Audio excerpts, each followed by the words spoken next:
নমস্কার। আরও একটি নতুন রেসিপির সাথে তানিয়াস রান্নাঘরে আপনাদের স্বাগত জানাই। আজকে আমি একটি খাবার থালির আয়োজন আপনাদের সাথে শেয়ার করতে চলেছি। প্রথমে শুক্তো তৈরি করে শুক্তোটা নামিয়ে নিলাম।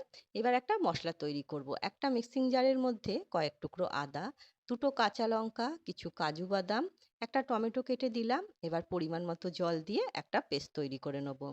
এদিকে আমি 2.5 লিটার দুধের ছানা কালকেই তৈরি করে ফ্রিজে রেখেছিলাম। ছানাটা ফ্রিজে রাখার কারণ হচ্ছে আমি কোপ্তা কারি তৈরি করব। কোপ্তাটা তৈরি করার সময় আমি এর মধ্যে কোনো ময়দা বা আটা কিছুই ব্যবহার করব না। তার জন্যই ছানাটা ফ্রিজে রাখা হয়েছিল। এবার হাত দিয়ে দেখুন ছানাটাকে আমি এইভাবে নরম করে নিচ্ছি। এবার আমি এর মধ্যে স্বাদ অনুসারে নুন, হাফ চামচ ভাজা ধনের গুঁড়ো, সামান্য একটু গোলমরিচের গুঁড়ো, একটু লঙ্কার গুঁড়ো আর একটু গরম মসলার গুঁড়ো দিচ্ছি। সবই অল্প অল্প করে দিচ্ছি কারণ কোপ্তা কারি করার সময় আবারও আমি সমস্ত কিছু দেবো। এবার খুব ভালো করে মেখে নিয়ে আমি বলের আকার দিয়ে নিচ্ছি। এখন আমি বলের আকার দিচ্ছি, গরম তেলে ফেলার পর কিন্তু কোপ্তার আকার এ নিজে থেকেই দিয়ে নেবে। ওদিকে তেল খুব ভালো মতো গরম হয়ে গেছে। আমি প্রথমে একটা ছেড়ে দেখেছিলাম তেলটা কতটা গরম হয়েছে। গ্যাসের ফ্লেম মিডিয়ামে করে দিয়েই আমি বলগুলো তেলের মধ্যে ছেড়ে দিচ্ছি ভাজার জন্যে। গ্যাসের ফ্লেম মিডিয়ামে রেখেই কিন্তু আমি কোপ্তাগুলো ভেজে নেব। এক পিঠ হয়ে গেছে মনে হচ্ছে, আমি দেখে নিচ্ছি। আরেক পিঠ আমি উল্টে দেবো। দেখুন এক পিঠ মোটামুটি ভাজা হয়েছে। খুব হালকা হাতে কাজটা করতে হবে যেহেতু ছানার জিনিস, না হলে কিন্তু ভেঙে যেতে পারে। গ্যাসের ফ্লেমটা কিন্তু আমি মিডিয়ামেই রেখেছি। এইভাবে কোপ্তাগুলো দেখুন ভেজে নেওয়া হয়ে গেছে। নিজে থেকেই দেখুন কত সুন্দর কোপ্তার আকার দিয়ে নিয়েছে আর খুব ভালো মতো ভাজাও হয়েছে। রেসিপিটা খুব সুন্দর, অবশ্যই আপনারা একবার ট্রাই করে দেখবেন। আশা করছি আপনাদের নিশ্চয়ই ভালো লাগবে। একবার তৈরি করলে কিন্তু আমি বলতে পারি বারবার আপনাদের তৈরি করতে ইচ্ছা করবে। এটা খেতে এতটাই ভালো হয়।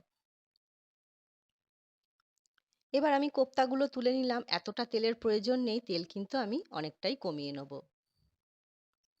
এবার ঠান্ডা করে আমি আপনাদের দেখিয়ে দিচ্ছি ভেতরটাও কত সুন্দর হয়েছে। দেখুন একটু ঠান্ডা করে নিলাম, তাও অনেকটাই এখনো গরম আছে। দেখুন ভেতরটা একদম জালিদার হয়েছে। এই ভাজা অবস্থায়ও কিন্তু খেতে বেশ ভালো লাগে। খুব সুন্দর একটা রেসিপি। তেল দেখুন আমি অনেকটাই কমিয়ে নিয়েছি। এর মধ্যে গোটা গরম মসলা ফোড়নে দিলাম। তারপরে বেটে রাখা মসলাটা দিলাম। মিক্সিং জারে জল দিয়ে সেটাও দিয়ে দিলাম। স্বাদ অনুসারে নুন, হলুদ দিচ্ছি, ভাজা ধনের গুঁড়ো, জিরের গুঁড়ো, কাশ্মীরি লঙ্কার গুঁড়ো দিয়ে সমস্ত কিছু খুব ভালো করে মিশিয়ে আমি একটু কষিয়ে নেব। একটু কষিয়ে নিচ্ছি। কষানো থেকে দেখুন তেল ছাড়তে শুরু করেছে। এবার ফ্যাটানো টক দই আমি এর মধ্যে দিলাম। ২ চামচের মতো দই দিয়েছি। দিয়ে আবারও আমি সমস্ত কিছু মিশিয়ে এর মধ্যে একটু স্বাদ অনুসারে চিনি দেবো। যেহেতু কোপ্তা কারি একটু চিনি না দিলে কিন্তু ভালো লাগবে না। চিনিটা দিয়ে আরেকটুখানি কষিয়ে এবার পরিমাণ মতো জল দিয়ে রান্নাটা হতে দেবো। সমস্ত কিছু খুব ভালো করে মিশিয়ে এবার আমি কোপ্তাগুলো এর মধ্যে দিয়ে দিচ্ছি। রেসিপিটা তৈরি করতে অনেকটাই সময় লাগে, কিন্তু খাওয়ার সময় কিন্তু ভুলে যাবেন কতটা সময় আমি এর পেছনে দিয়েছিলাম। এতটাই সুন্দর রেসিপিটা হয়। এবার আরেক পিঠ উল্টে দিচ্ছি, দিয়ে আমি রান্নাটা হতে দেবো। রান্নাটা দেখুন প্রায় হয়ে এসছে। নামানোর আগে আরেকটু গরম মসলার গুঁড়ো আর একটু কাসুরি মেথি দিচ্ছি। তাহলেই কিন্তু তৈরি হয়ে যাবে ছানার কোপ্তা কারি। খুব সুন্দর একটা রেসিপি। এবার আমি পরিবেশন করব। একটা থালার মধ্যে নিচ্ছি ১ বাটি গরম ভাত, একটা কাঁচা লঙ্কা, ১ টুকরো পাতিলেবু। আর স্যালাডের মধ্যে রেখেছিলাম শসা, পেঁপে আর গাজর। এই রেসিপিটি আমি তৈরি করেছিলাম ১৫ই আগস্ট। শর্ট ভিডিওতে ছেড়েছিলাম। এবার বড় ভিডিওতে আপনাদের সাথে শেয়ার করছি। ১ম পাতে খাওয়ার জন্যে শুক্তো। শুক্তো রেসিপি আমি অনেক আগে আপনাদের সাথে শেয়ার করেছিলাম।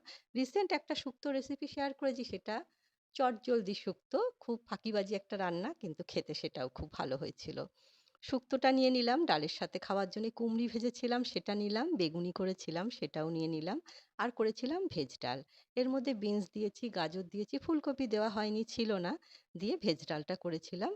ভেজ ডালটা নিয়ে নিলাম। এর মধ্যে আমি একটু কড়াইশুঁটিও দিয়েছি। আর যে ছানার কোপ্তা কারিটা তৈরি করেছিলাম সেটা নিলাম। পরিবারের লোক না বেশ মজা করে খেয়েছিল আর এত ভালো হয়েছিল, পরের দিনও জিজ্ঞেস করেছে তারা, "নেই কি আর? ফুরিয়ে গেছে?" এতটাই সুন্দর রেসিপিটা। আপনারা একবার ট্রাই করুন। আপনাদের ভালো লাগলে তবে আমাকে একটা ছোট্ট কমেন্ট করে জানাবেন আপনাদের কেমন লেগেছিল।